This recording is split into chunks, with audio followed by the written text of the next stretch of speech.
tonight we are going to be doing a walkthrough of a Resident Evil 2 Claire speedrun.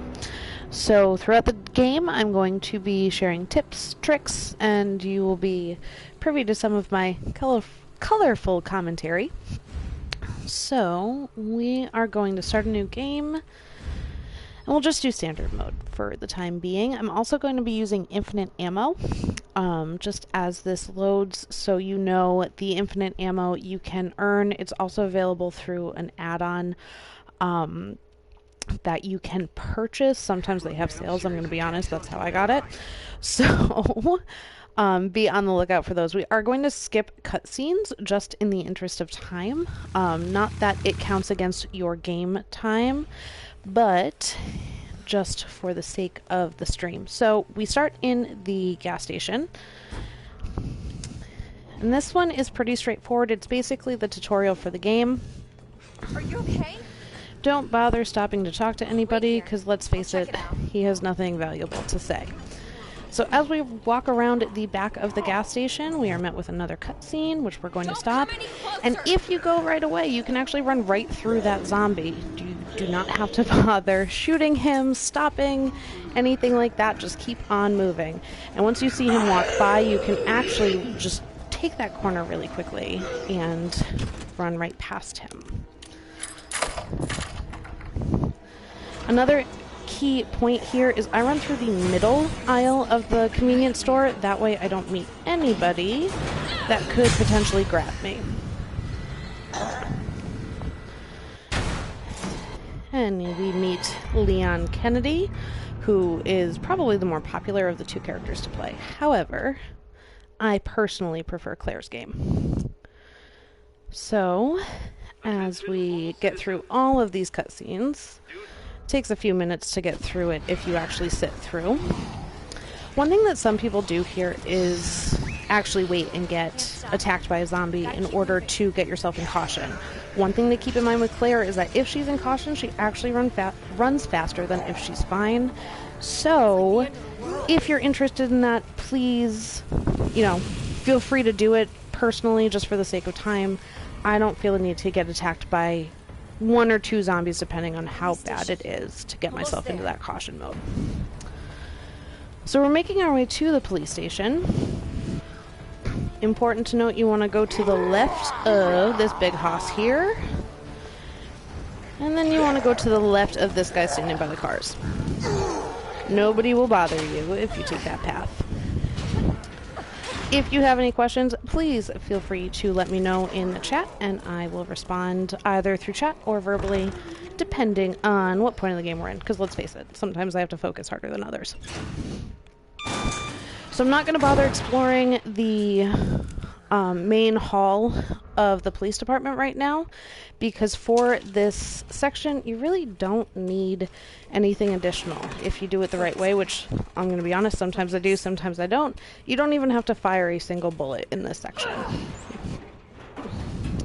Because I will be using infinite ammo throughout the game, I'm not going to bother stopping for bullets, just as a way to make that speed run a little bit faster. So we're gonna walk around and try to help this guy. He dies, unfortunately. Spoiler alert. So, and now if you run right up against this door, when it opens, you can run through him. Again, it's a point where a lot of people stop, take their shots, see what happens. You can run right through him. Also, if you get hung up on this bookcase here for a second, you can run right by the zombies that are right there waiting for you. So I'll run right back to the main hall. I'm going to skip my cutscene. We meet Marvin, super cool guy. And he gives me a knife. This knife is important. If you have the infinite knife, please keep in mind that you can't actually use the infinite knife on the box for the door. So you have to keep that knife that Marvin gives you. Now I'm going to be taking the bazooka with me, and I'll have the knife that Marvin gave me. I'll come right back here to the box and open it up. Now, if you feel you need to, while this door is opening, you can run over here and grab this first aid spray. I don't think I need to at this point, so I'm just going to keep on progressing. I will, however, grab this green herb, and I will move into the hallway on the west side of the police station. Now, one thing to note is that you can run right into this guy. I know it seems like it's going to kind of take a second out of your time, but it will save you time later when there are more zombies in this hallway. So, always run into him and knock him down while you have the chance. In here, because we're doing a speed run with infinite ammo, we don't actually need anything. We're just going to run right through, hop up on the crate, and jump through the window. Now, personally, I like to take these guys out while I can. We've got our big hoss next to the vending machine, and the little guy laying on the floor. And while we are here, I'm just going to grab these window boards. These are literally the only boards that I grab throughout the entire game. Just because we've run past this window so frequently, we want to be sure that we have it covered. Now, as we climb, I'm just going to fire a shot at this lady here, because she will wake up eventually. And then we have this fine gentleman come down the stairs, and we'll just take care of him really quickly. He did leave his foot behind. So I'm going up to the 3rd floor, and you're going to see me backtracking, because with the 3rd floor, I'm going to grab my spade key and turn around and come right back the way I came. In terms of a speed round, if you are doing this on a regular round where you're not using an infinite ammo, there's definitely other ways to go and other ways you should go to make sure that you get everything you need to get as much ammunition as possible. But in this case, because I have infinite ammo, I'm really not worried about it. So I'm going to make my way back down, and I'm going to go into the west office. And here, I'm going to make my way to the safe. So this safe is one of the few places that you can get... Yep, it would help if I knew the combination. This safe is one of the few places that you can get a hip pouch. There's one here. There's one in the west storage room, which we'll get to in a little bit. But this just gives you the capacity to carry a bit of extra items. Now we're going to come through here. We're going to ignore the zombies that are in here because frankly we don't really need to worry about them right now. And we'll come out here and Marvin wants to have a chat with us. As I said previously, we're going to skip all of these cutscenes just for the interest of time. So now I'm going to make my way upstairs. And for the sake of ease later and for the sake of spaces in my inventory, I'm actually going to come over here, if my controller will get me around that corner. And I'm going to open the library door. Now, I'm just going to unlock it. I'm not going to go in. I have nothing to do in there right now. But I want it open for later use. I'm also going to run past this lion statue for the sake of my inventory. And I'll make my way over into the waiting room. Now, the waiting room is in the east side of the police station. Grab this herb that is on the table. And I will make my way through this spade door as well. Now, because I unlocked the library, I can now go into my inventory and discard my spade key. So I make my way towards the fire escape. When you hear the helicopter coming, run backwards, because otherwise it will stun her for a minute. So it's helpful to just run backwards and kind of save that time. I also picked up that green herb to make a triple green. And we get a cutscene. So, as we move on here, I'm going to take my bolt cutters and I'm actually going to put them in my first spot. That way, when I get to a door with a chain on it, I can just move right on through and click my X button 3 times. Nice and simple, because I am playing on a PlayStation 4. Now we run in here, everyone ignores us for a minute, and we make our way into the east office. Now there are a ton of things to collect in here if you feel the need to collect them. I personally need 2 things. I need the round handle and the electronic part. Now, one thing you can do here, if this dude is chasing you, which he will, sometimes he climbs over the desk, you can just do a quick lap around the desks as a whole and you lose him. You don't even have to take the time to fire at him. Once you come out here, remember you left those 2 zombies alive earlier, so make sure you take that quick left to put in your electronic part. And as the door is raising, just take a look back and shoot off any zombies that are near you. Now we're back in the main hall, but we have to take a quick visit back through reception and head over into the west hallway again. Now here, remember I said that we were going to knock down that body hanging from the ceiling, because all of a sudden there are going to be zombies throughout this hallway. Now if you hug the right-hand side of the wall, they should not get to you, with the exception of this big fella who's going to be around the corner. Blow him up quick and keep on running. Now I'll come through here, and once again, I have a chain door. My bolt cutters were easily accessible because I put them in that first spot. And right in front of me is the detonator. You'll notice that when you finish with an item, you get a red check mark next to it, and at that point you're free to discard. If there's no red check mark next to it and it's considered a key item, you're going to have to put it in an item box if you don't plan on using it again. So I'm going to head upstairs. We're going into the shower room. So we'll head to the 2nd floor. And we already killed this lady here, so she's not going to come after us. And into the shower room, and we'll put this round handle on the pipe. If you try to run through the steam before the handle's on there, you're going to hurt yourself, so don't. This guy's going to fall over, but he means us no harm. And we meet our first licker. Run as far up as you can and shoot at him. He will die just like that. So I'm in the STARS office. Now, if you are not using infinite ammo, the STARS office is where you're going to get a lot of your ammunition. You can get firearms in here, healing aids, etc. I don't need any of that because I have infinite ammo, so I'm just going to grab that battery in the office of the STARS office, combine it with my detonator, and keep on running. And we get to our first statue. So here we're going to grab our first medallion. Fish, scorpion, face. Vase, water jug, whatever you want to call it. It's a topic of great debate in my house. So we'll head on into the library, and the first thing we're going to do is actually run upstairs. This is the fastest way to get to the west storage room from where we were. So we'll run across the library floor and head right on into the west storage room, where you will see that there is a space for our detonator to go. This is how you get to the maiden medallion.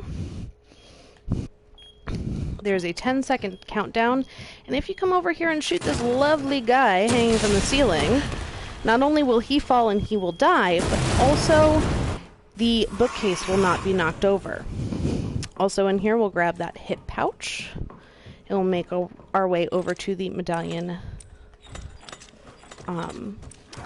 the maiden medallion. Now this one can be a little bit tricky because it's very rusted. So you want to go with what looks like a maiden, what looks like an arrow, and what looks like a snake, or possibly like a Pisces symbol. I don't even know what it's supposed to be at this point. As you run out here, there's going to be a licker that falls from the floor. If you run fast enough and run right by him, he will not get you. And into the library we go, and we're going to start our cleanup efforts to make life easier for us later. We'll go down the ladder. We're going to move these over now.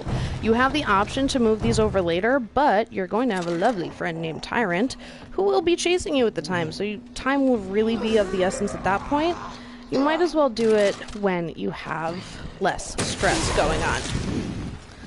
We'll take care of all of our friends in here and head right out of the library, which is already unlocked because we did that beforehand. And we'll take a stop by our lion medallion statue. And we'll do lion, twig, eagle. And just like that, we have all 3 medallions that we need in order to exit the police station. So we'll come right over here. And there are technically little cutscenes in between each one of these. Basically, it opens up piece by piece. until eventually you can just walk right out the door. Marvin has some comments about that, but for the sake of time, we're just going to keep on moving. So in here, unless you need your item box, you don't really need to do anything. There is ammo in there if you need it, but we're just going to hop on in the elevator and take a ride down.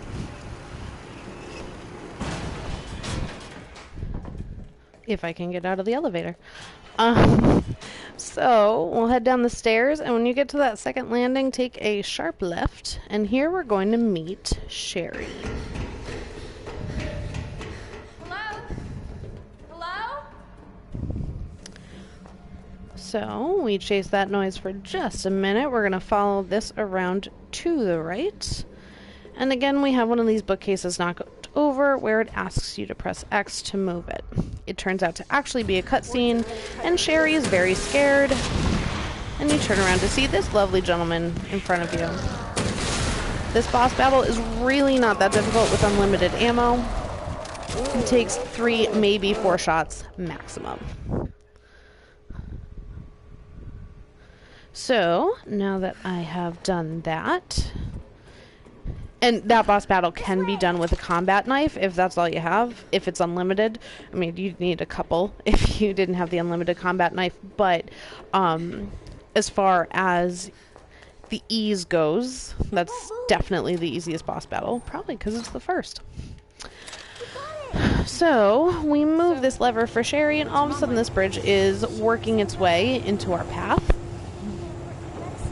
We're going to start making our way through the underground and into the parking garage. As you take your way around the path, you're going to enter this room. In the room on the right-hand side, there's going to be a locker, which is yet another place that you can find a hip pouch. Mind you, in hardcore mode, so we're playing standard right now. In hardcore mode, that is actually a ribbon to save your game. So those hip pouches do disappear. Only the hip pouches that can be located through puzzles, like the one in the West Office, are available for you if you're playing hardcore. So that cutscene was a lovely gentleman named Chief Irons taking Sherry. Obviously, he's not actually lovely. And we're going to work our way around to the kennels so we can go find her. Now, you will see that there's a licker hiding on this wall. Just fire a preemptive shot and take him out early, because otherwise he will surprise you when you get into the kennels. There are 2 other lickers in the kennels. One is on the floor, and one will be coming around the ceiling up to your right. Keep on moving after you fire those shots off. And we'll work our way around. And different to Leon's campaign, there's no reason for us to take a left here. We're just going to go straight into the morgue. Now, you want to find one specific buddy. He is on the left-hand side of the room. He is the second from the last slab, and he is sleeping. He is alive. He will wake up and roll on after us, but we're going to grab this diamond key. It is required in order to get out of the parking garage, but you can easily outrun both zombies in this room, and once you make your way back into the kennels, they actually won't chase you. So we'll go right on back through the kennels, just the way we came in. And we're going to hang a U-turn, and there will be a licker on the ceiling. Take him out real quick. And when you get to the end, you can go to the firing range if you're looking for ammo, or if you need a key. So in the firing range, there is a key for one of the police cars, and there's actually a gun in there that is really helpful with a laser sight. We don't need that today though, so that'll be included in a walkthrough for regular gameplay rather than a speed run. Now in the speed run, this is the only time I'm going to use the diamond key, so as soon as I get to the top of the elevator and into Chief Irons' office, I'm actually just going to put it in a box because I don't want to carry it around with me for the rest of the game. So I'm going to take this elevator up. There's only one way to go. When I get to the top, we're going to go over a little catwalk. There is a green herb on our left-hand side, which I'm just going to grab for safekeeping. Might as well. And we'll make our way into Chief Irons' office. Now, like I said, I'm going to just take a stop at that box really quick. And I'm going to store my diamond key because I'm not going to need it again. We want to go into the door on the right-hand side of the office and just kind of follow this labyrinth around a little bit.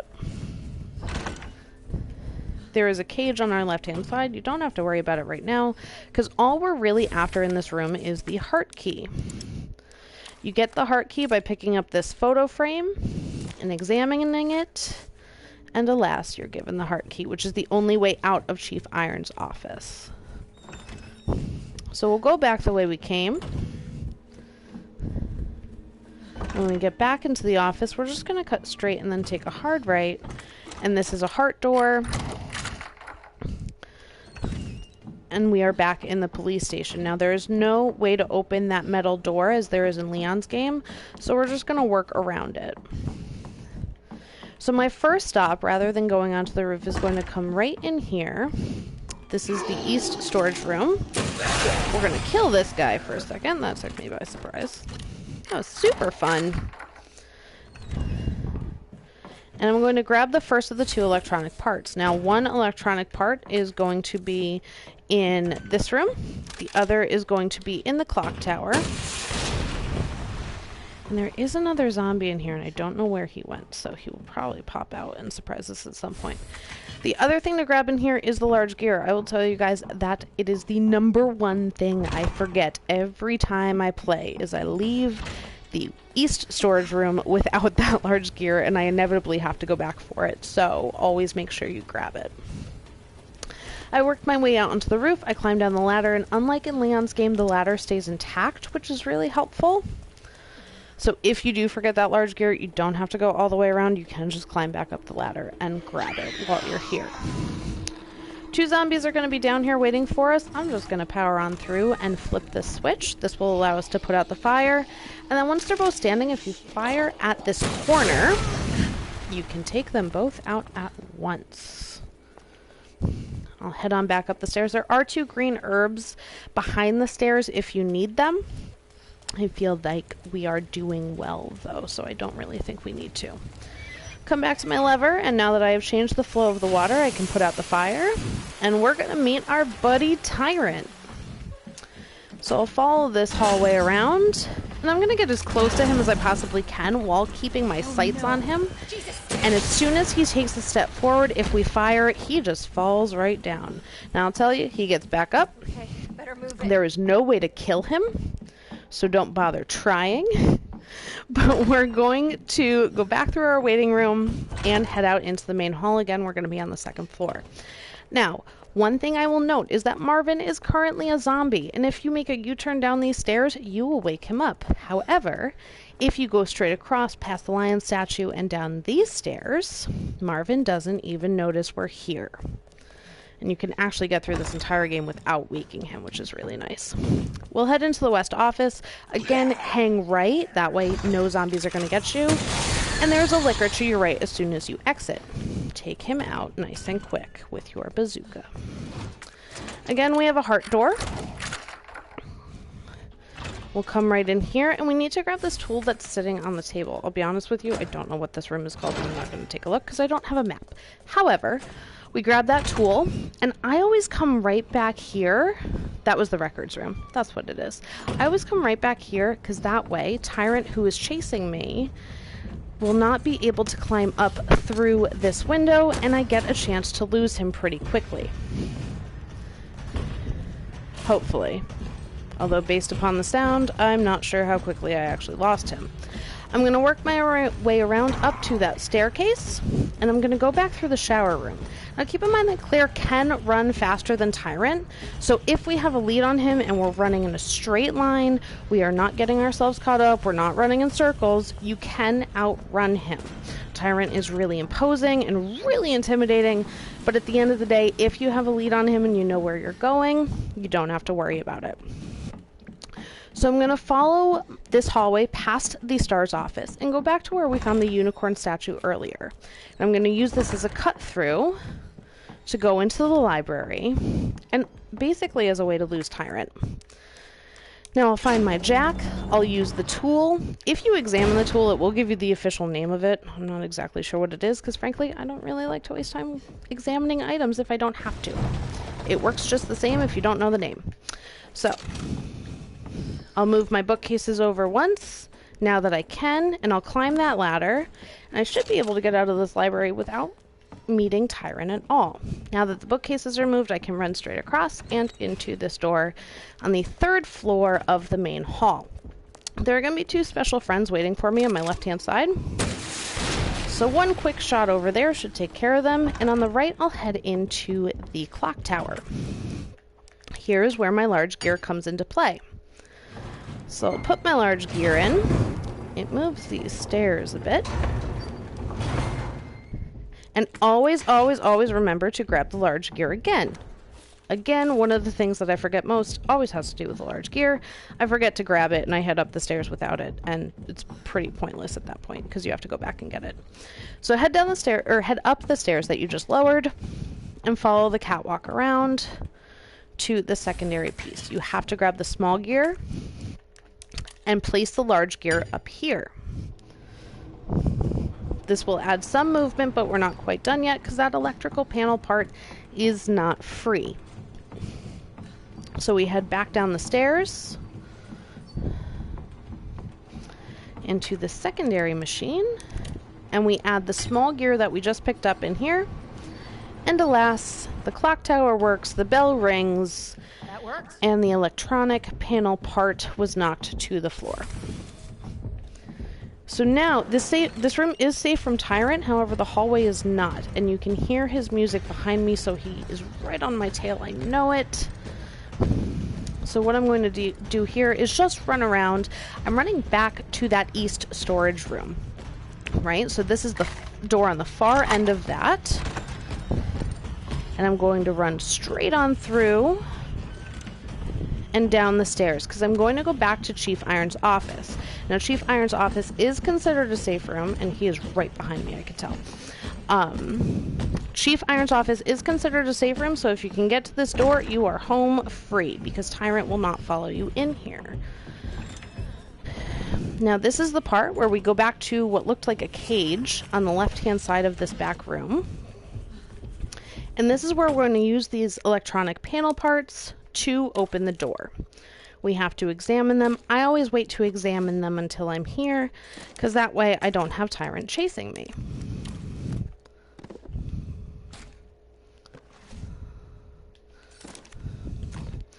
Alright, so here, there is actually a trophy if you can get this done in under 7 moves. I do have it, but it takes some finagling. So once you get that pattern down, it's pretty easy to solve every single time. And we run in here looking for that parking pass, and the phone rings. For those of you who aren't really familiar with the game, it is actually Chief Irons calling to tell us that he has Sherry. Sherry had dropped a locket that he's looking for, and she needs to bring the locket to the orphanage. And now we play as Sherry, which this part, I will tell you, when I was first playing this game, it took me about 50 tries to beat Sherry without getting caught, so it is extremely challenging. So we will take a look at the super creepy doll and grab the block out of the back and head over to this block puzzle. Now, hit X to pull up that first block and move it over 2 spaces. Now, every single block is in the right order. Possibly. There it is. No. I'm doing too many things at once here.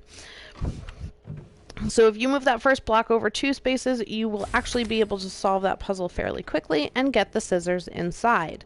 At which point we will move on over and cut this duct tape, which, why she can't just pull it off, I have no idea. And we will use L2 to crouch down and crawl right on through that door and out the door. When you exit there, you want to take a right and follow the hallway around, and you're actually going to climb up this bookcase, which I will tell you, it is extremely frustrating to watch Sherry have to climb this because she takes forever. Like, it's not that hard. Seriously. You're a child. Be spry. If I were climbing it, it would take that long, but she's like 8, so it's fine. Alright, so now Sherry drops into this room of cribs, which is pretty creepy, but there's only one way to move around here. And we have to crouch down to get through the blocks again, and out the door. Now once you get out the door, follow the kind of railing around and down the stairs. You can try the door. I will tell you it's locked. There's no way out. You're just wasting time if you're going to try it. But if you make a bit of a U-turn and go through this door on the other side of the room, you find your way to Chief Iron's orphanage office. No, it's him. Now you can crouch through this section. It's recommended in some walkthroughs to crouch through this section. He's going to catch you no matter what you do. You might as well save the time and just run. Now, I really hope I don't get caught because I ran the wrong way. So Chief Irons is chasing us. We are running as fast as we possibly can. We're going to run back up the stairs and into the creepy crib room. Crouching is going to be of the utmost importance to you here. So we'll run through this door, crouch through the blocks really quick, and get ourselves behind this particular little, like, desk thing. Nursery. That's what it's called. I know words. They're great. So he's going to come in and he's going to be like, oh, stand up. We're not going to stand up. It is of the utmost importance that you keep your finger on L2 this entire time. Because if his flashlight touches you, you are caught.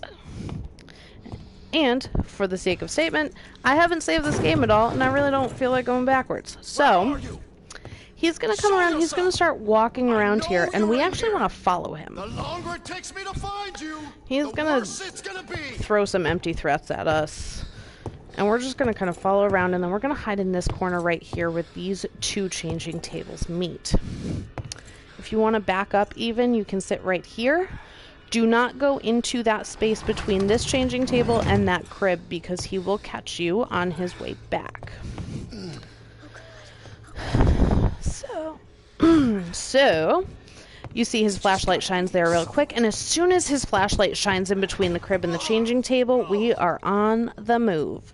We're going to make a U-turn around here really quick, and after this chair, we're going to slide right underneath this table. Now, his flashlight shines on this side of the room a couple of times before he's done. Once he is done shining his flashlight over here, we're going to hide on this side of this desk. And here, the acid that we splashed in his face during the cutscene is really going to start eating away at him. So, he'll start swearing, he'll throw some things, and then we will be one step closer to being home free. Show yourself. Now. So he's actually going to lean up on this desk. He's going to knock a bunch of papers off of it. And there he is. And now he actually can't see, so we might as well stand up and take a couple of steps closer to the bathroom if you can. It's definitely worth it. It'll shave a little bit of time off for you. So he's going to wash his face. And what we want is that key, because that key is the key to our freedom. So I'll run. I'll hang a quick left. Grab that key as soon as I can. Make it about face and book it. Now, luckily, he has knocked a bunch of stuff out of the way for us, so we can just run straight on through. He's going to see us. Do not worry. Out the door. Preferably running, Sherry. That would be helpful. Quick left, then follow the railing around, down the stairs, and right back to Chief Iron's orphanage office. Now, he will catch up with us. Even though he's at the top of the stairs now, as soon as I get through this door, he'll be right there with an axe, no less, because that's fun. So we're going to lock the door, and we make a break for it. The point is to get around this hallway before he catches us and through this door. And alas, we have done it. You are done playing as Sherry. We all breathe a sigh of relief. So now it's going to load. I'm going to take a quick sip of wine, because that's more fun for everyone. And we're going to be back in the police station playing as Claire. It's 30 minutes earlier. They do have this cutscene about this exchange. He tells her she has to bring the pendant to the orphanage. So that is our next mission. And we get that parking permit, or the key card for the parking garage. So I'll head out of that little cage thing. I'll make my way back to Chief Iron's police station office. And I will go back the way I came from the elevator. And I'll go back down into the parking garage. So I'll go across this little catwalk here. Claire is very sensitive to rain for whatever reason, and I'll be honest, it's obnoxious, because, like, she kicks ass the rest of the game. And then when it rains on her, she's like, oh, my hair. So we'll take the elevator down. We'll end up right back where we were in the parking garage. And we'll make our way back to where that key card machine was. Now, as soon as I'm going to put this key card machine in, Tyrant's going to come back and pay us a little visit. So, I'm going to run over into this corner, turn around, and be ready to fire. If you don't have unlimited ammo, not to worry. You can do a quick lap around that white car, and he actually won't catch up with you. If you need it, there's a green herb in the corner there, but we don't need it right now. So we'll make our way up, and we'll kind of hang right. Unlike in Leon's campaign, we're not going to go all the way into the gun shop. We're actually going to count on these zombies to open this gate. If you fire your bazooka at the zombie before he knocks the gate open, you are stuck. You cannot move forward in the game, so wait for him to knock the gate open. Head on up the stairs and follow the catwalk around. Notice all the lovely ads for the Umbrella Corporation. A little bit of foreshadowing, if you ask me. So we'll follow this around, and you get to this landing where you have a pretty good view of what's in front of you. You have the opportunity to kill these zombie dogs, because that's right, there are zombie dogs, before you even have to face them. There's also a lovely lady down here that we're just going to take out super quick, because, let's be honest, I don't want to fight her. We'll jump up and over the dumpster, and another zombie dog greets us. He's behind a fence, and we can easily take him out before he even gets a chance to bite us. Through the gate on top of the white car, you're going to find another zombie dog. Or sometimes they run around the side, which is super exciting. Keeps you on your toes, because you think you know what you're doing until you don't. It's fine. Everything is fine. Nothing's on fire.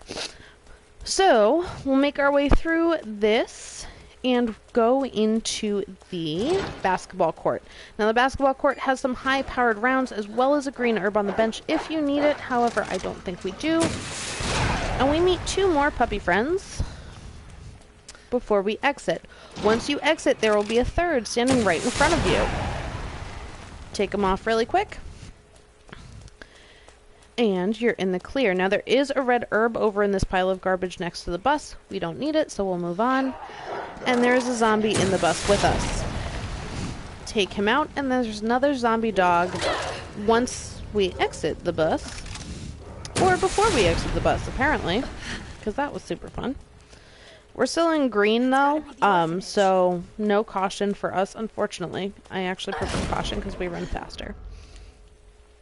Make your way to the orphanage gate and head towards the door.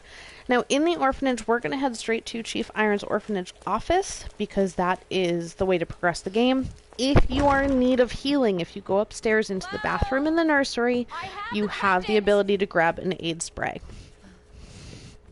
So we'll follow the hallway around just the way Sherry did. And Chief Irons is dying. That's fine. We didn't like him anyways.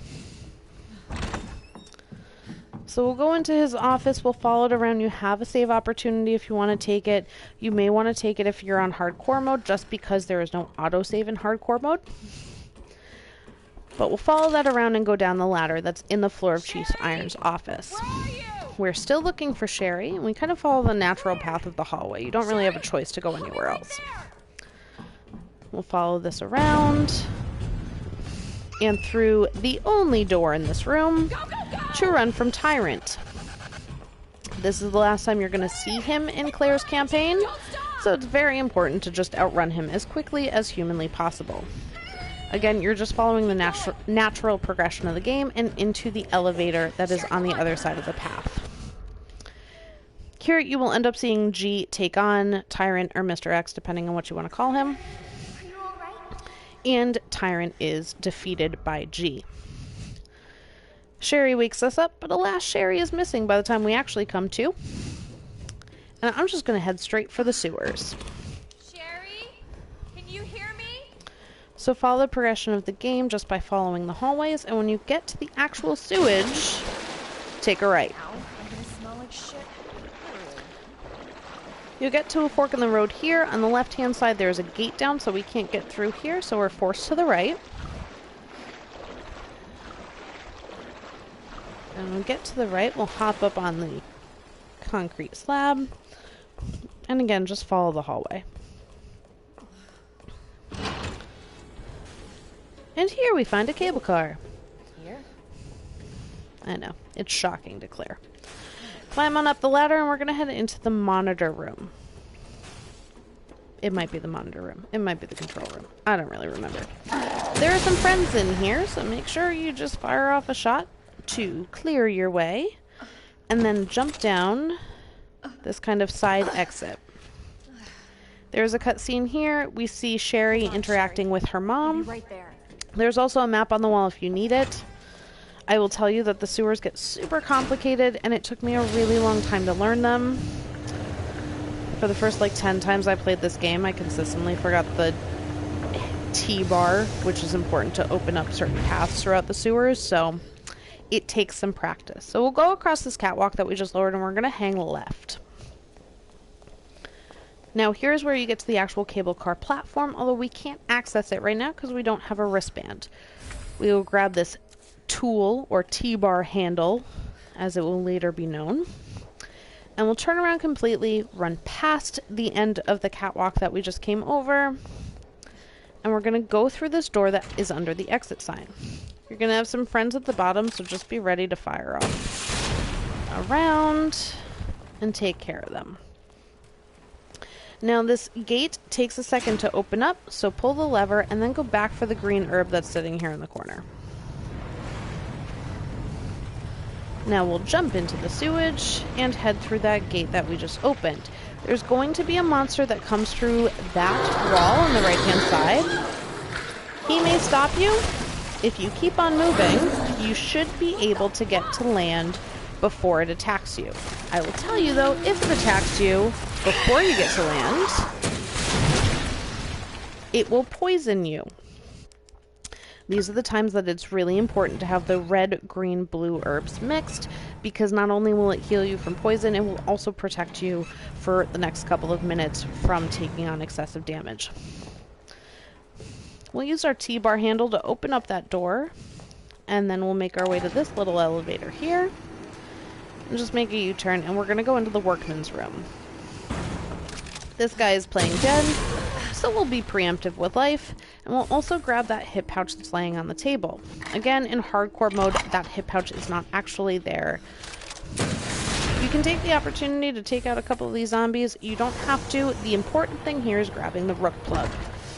And again, we're going to turn around and go right back the way we came. I know it feels like we're backtracking a lot, but this is actually the fastest way to get through this game. We'll take the elevator back down, hop right back into the sewage and take a left to go back the way we came, past the corpse of whatever it was that we just killed. And this time, because we already raised that gate, we're going to hang left and jump right back up where we had been. Instead of going back up the stairs, which is where we came from, we're going to go down here. And again, we find a place where we can use that T-bar handle.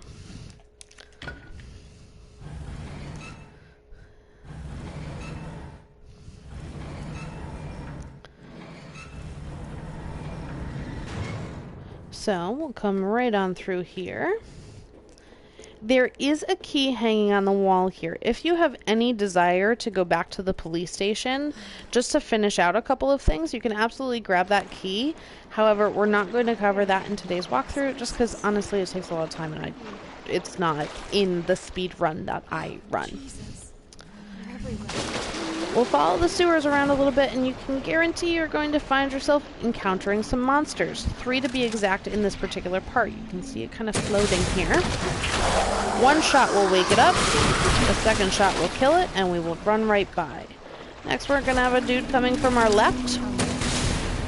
Fire at him. One shot should do him in, because he's already up and out of the water. And as we run by, you'll see a third one coming from that pipe on the right-hand side. Run as quick as you can, jump up on land, turn and fire, and keep on moving. So here we're going to get some of the other chess pieces to solve that puzzle to eventually find Sherry. I'm going to grab a red herb and combine it with my green herb, just in case one of those monsters grabs me. It doesn't happen often, but when it does, I deeply regret not having a red, green, blue combo. So you want to have that in case. I'm going to grab my queen piece here, turn around, grab the blue herb that's in the corner that nobody ever spots. And the queen piece I just picked up, I'm going to insert in the secondary cage behind me.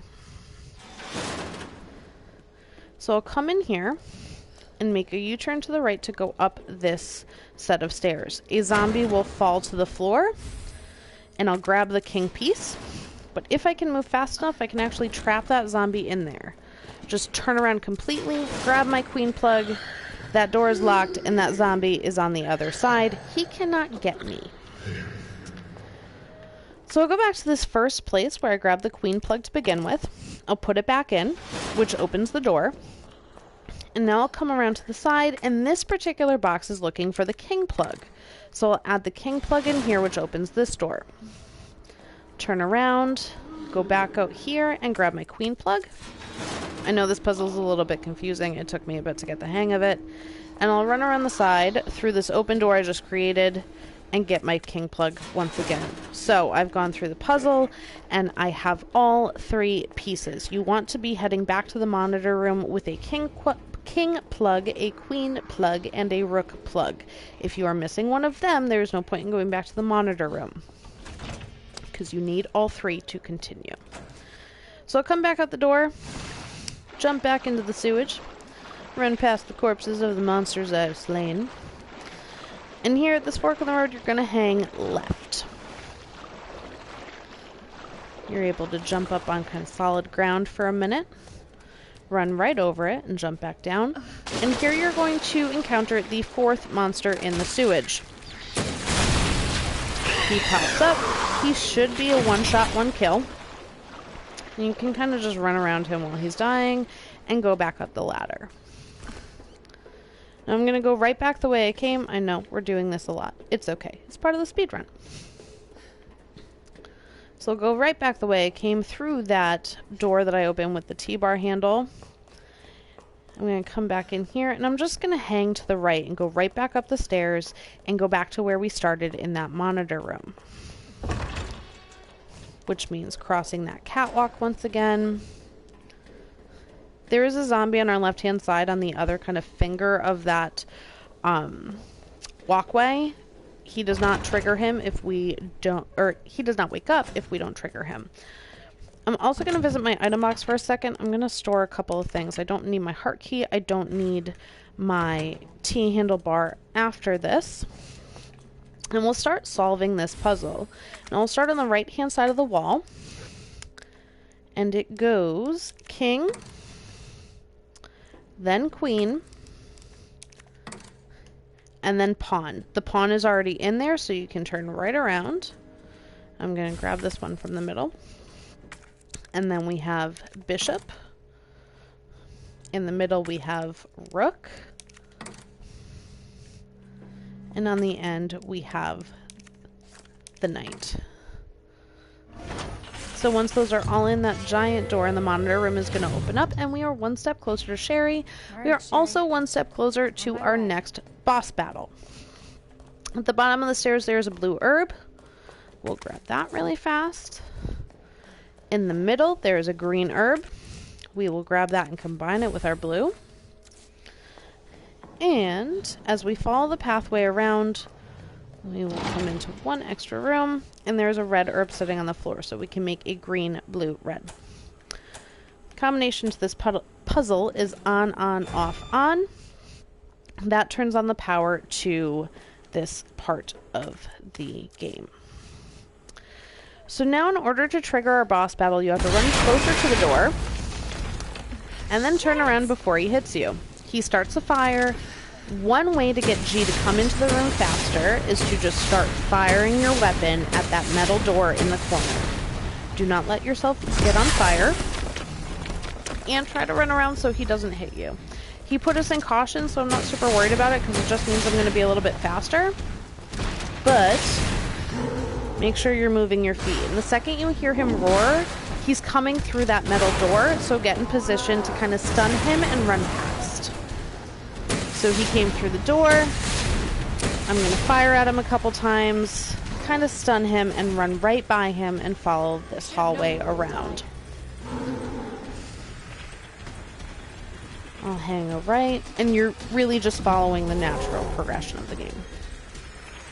As soon as we get to the end here, we're going to jump right on down, and depending on how close he is, you may want to turn and fire. I run to the other side, I hit the button to move this box, and then I turn and fire. This gives me a couple extra seconds. It would help if I actually hit him. So, if he gets too close to you, you can always lure him back the other way by running to the other side while the giant box is moving. And then as he comes for you, hit him with the bazooka again, and he will fall right down. You can keep an eye on him from there. I'm going to hit this button again to move the box back. If the box comes, it will hit him and knock him off the platform.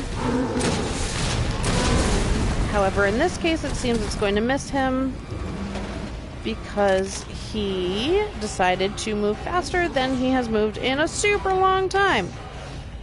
So we're going to have to run that again. This is not super ideal for a speed run, I'm going to tell you that right now. Typically, we want him to stay in the same place so we can just knock him off the platform in one shot. One thing to note is that you may run around this platform a little bit, kind of wondering when you're going to be able to hit the button to move the box back. Notice that the yellow lights on the corners of the platform flash when the box is moving, and they stop flashing when the box is stationary. So, if the lights are not flashing, you can hit the button to bring it back. As he stands up, I'm going to hit him one more time. The box knocks him off the platform, and we think we're done with him. We are not. So now that that took longer than expected, I'm going to keep on working my way over this This is taking forever. board here. I'll unlock this door. And now we're actually going to get Sherry. So to get Sherry, we come here, we hang a left and pull this lever. And Sherry is in the trash room and is injured. So when we skip that cutscene, we will be carrying her. When you're carrying Sherry, you cannot do anything. You can walk, you can run, you cannot do anything else. You cannot stop at an item box, you cannot save your game, you can't pick anything up. Carrying Sherry is the only thing you're allowed to do while you're progressing through the game right now. Hold on, Shay. So we want to go to the cable car, so we'll go across that bridge that we had lowered earlier, and we'll hang a left at the end, very similar to when we went to get the T-bar handle. We're almost there.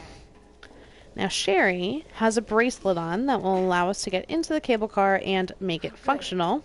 Cable car. So we'll run right up to the door and her bracelet will open the door. Now when you're in here, it will tell you to look around. There is nothing to see in here. All you have to do is run forward and pull that lever, which will start the cable car going into the lab, which is the last stage, second to last stage of the game. We'll skip this as well. And we're still carrying Sherry. You must carry Sherry until you put her down on a bed. So we're going to go into the Nest laboratory. We'll run down off the cable car platform and hang a right. It's okay. And Sherry's bracelet will once again save the day and open it up for us. For your safety, Now you can kind of keep running into these doors until they open, and when it's high enough it'll allow you to progress. If you're trying to do the game in under 14,000 steps, which is a rare trophy, it's not recommended because running in place still counts as a step for the game. welcome to Nest. So we get into Nest. We're going to take this first door on our left to put Sherry down because gosh darn it, she's heavy. But she gives us her bracelet, so that works. And we'll turn right around and head on out the way we came in.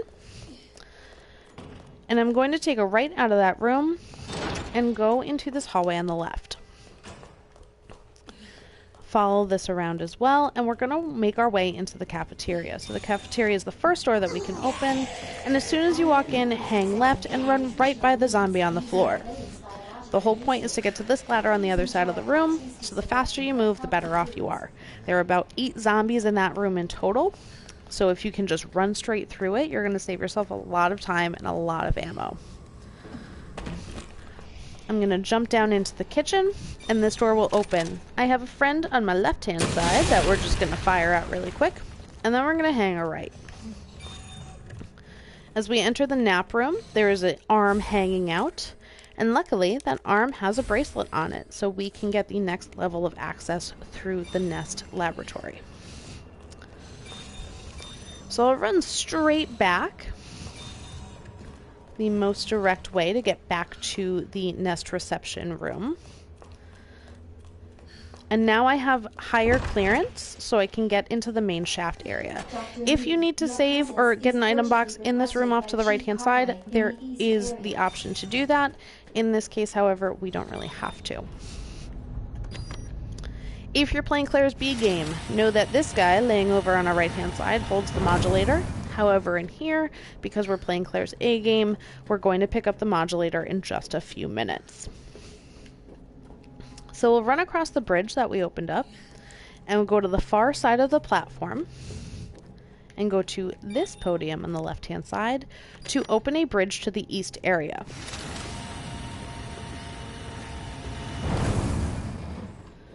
So we'll cross over into the east area.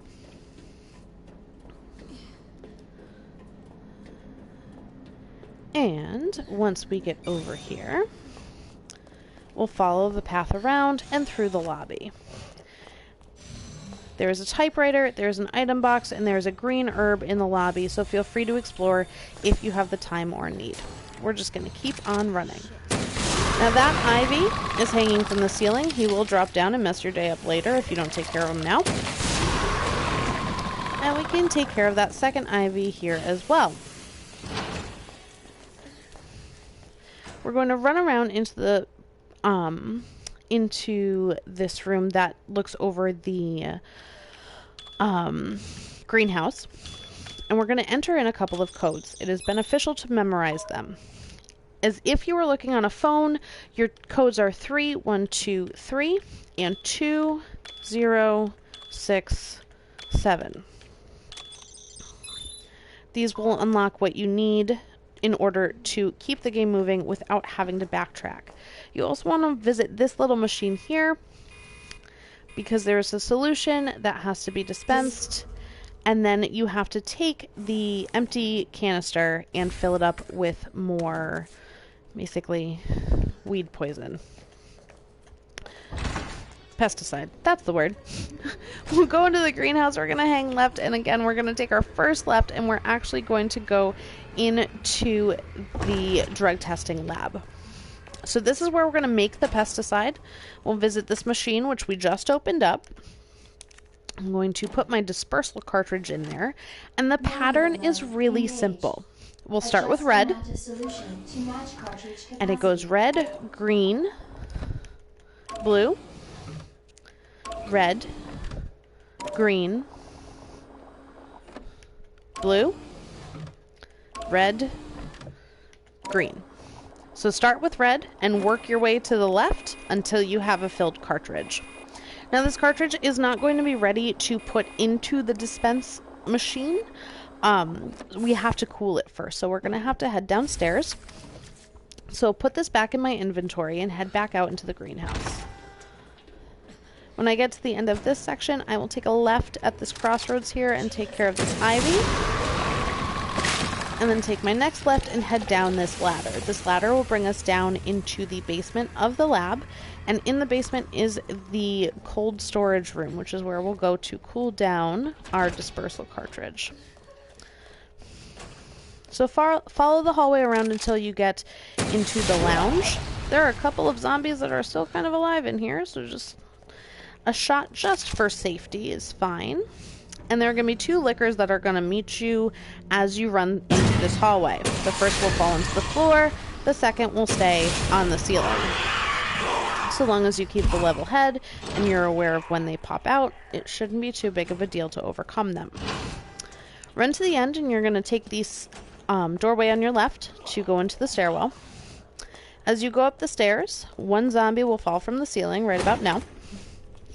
Keep on running until you get to the room at the top of the stairs. fire basically a warning shot to the other side of the room, because there is a zombie over there, and you might as well take her out while you have the opportunity.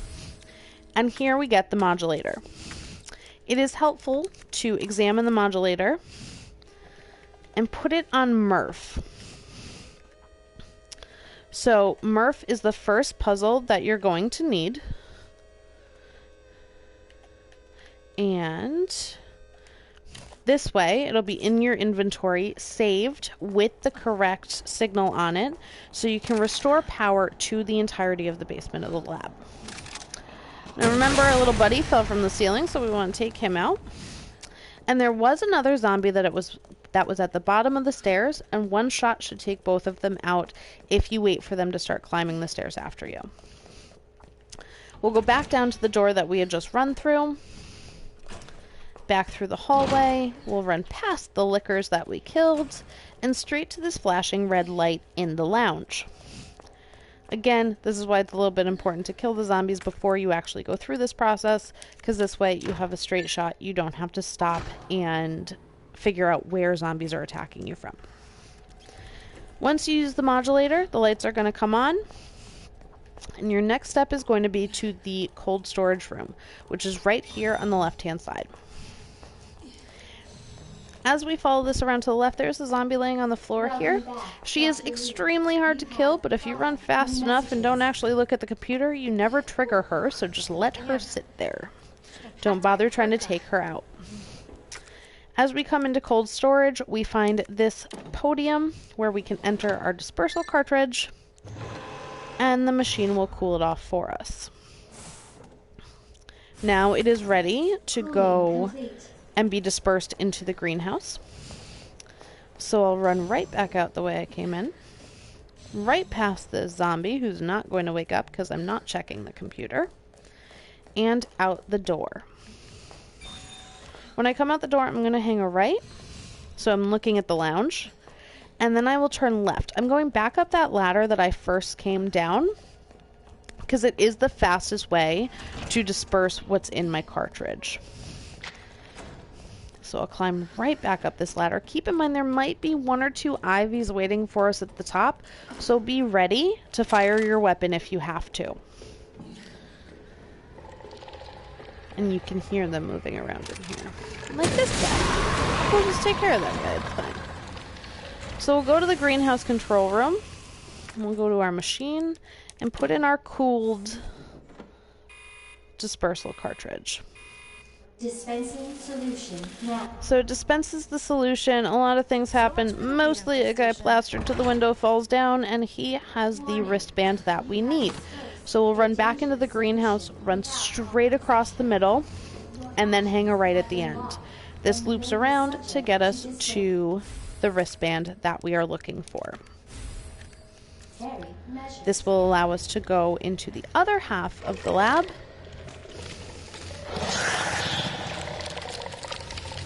You want to run as quickly as you can. If you have the opportunity to stop and shoot them, I recommend it, but for some reason I opted not to.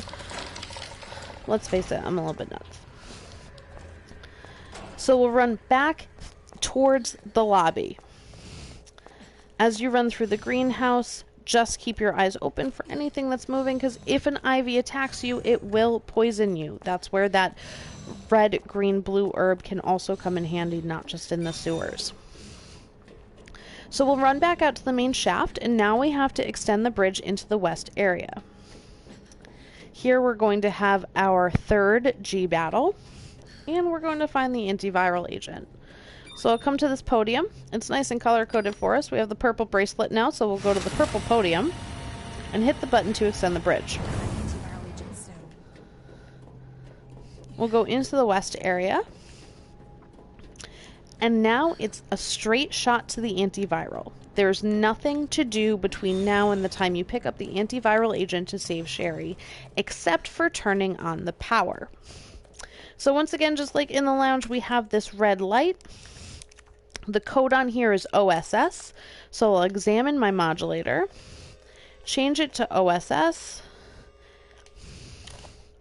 and once I have the signal matched, I can use my modulator to turn on the power. You can save and access an item box in this room. We don't have to right now. So we'll run straight on through. We get a little bit of a shower. It dries us off. Right across this bridge. Now this bridge will be the scene of our third G battle on our way back.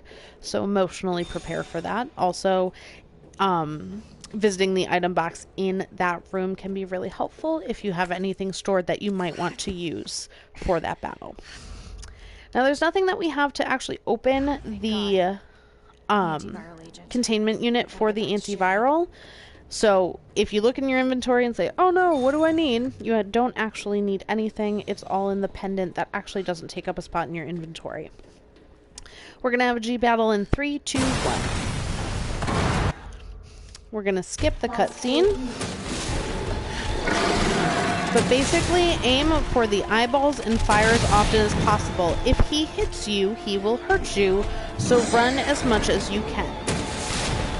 There's an eyeball in his back that can cause particular weakness, on his shoulders and on his knees. So you want to be able to aim for those parts of the body and try to actually hit him, which is difficult to do at the moment. Once you see this scene here, he is dead and you can proceed.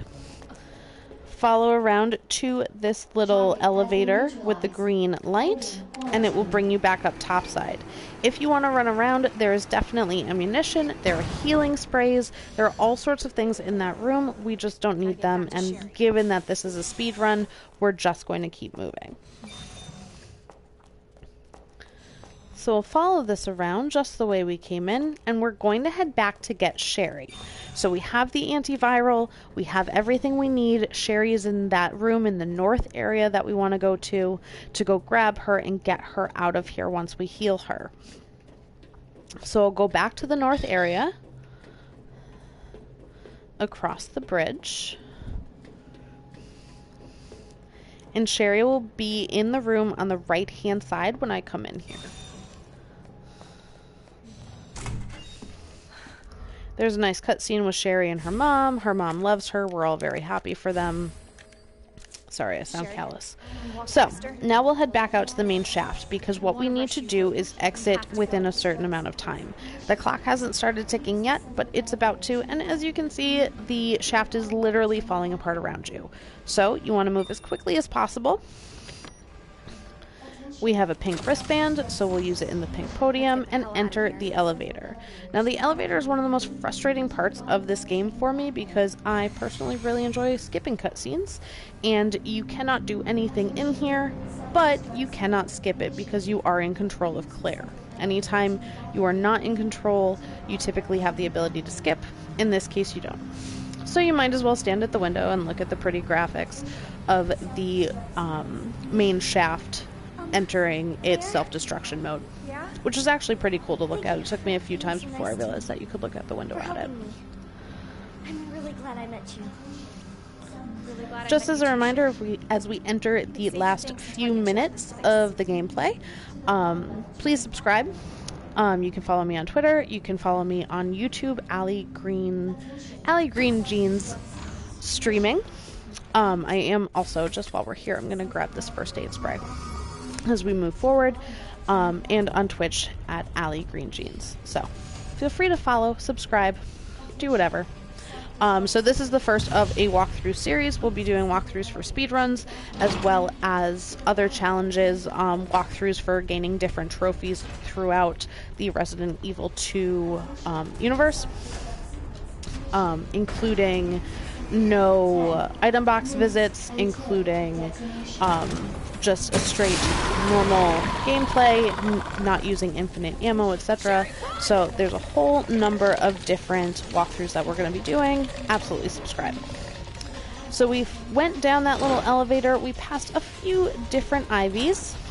You should just be able to run by them. And we get to this elevator here. Now I tell you, you must go down this elevator first, and do not accidentally hit your controller and try to climb back up, because if you do, the game will make you wait for Sherry to go down, and I will tell you that nobody is slower than Sherry on a ladder. So you don't want to have to wait for her. She'll keep up with you if you go first, but if she has to go first, it's going to eat up your time. And as you can see, your clock is ticking. You must beat the game in the next 10 minutes or you die. So, time is of the essence now more than ever in this game. So we have a little under 9 minutes. You can see Sherry is taking her sweet time to climb into that window. Not that I'm complaining, technically she saves our lives, but boy howdy is she slow. So, Sherry's gonna open this door for us. There are 2 ivies that fall, so I've taken care of both of them. Sherry opens the door for me, and again, I'm just following the hallway around. There are a couple of explosions to kind of throw you off, but nothing too extreme. You do have this lovely gentleman here. 1 round, and he is a goner. You can run right by him. Sherry, you hanging in there? I'm right behind you. Had a girl. Think we're almost out of So, here.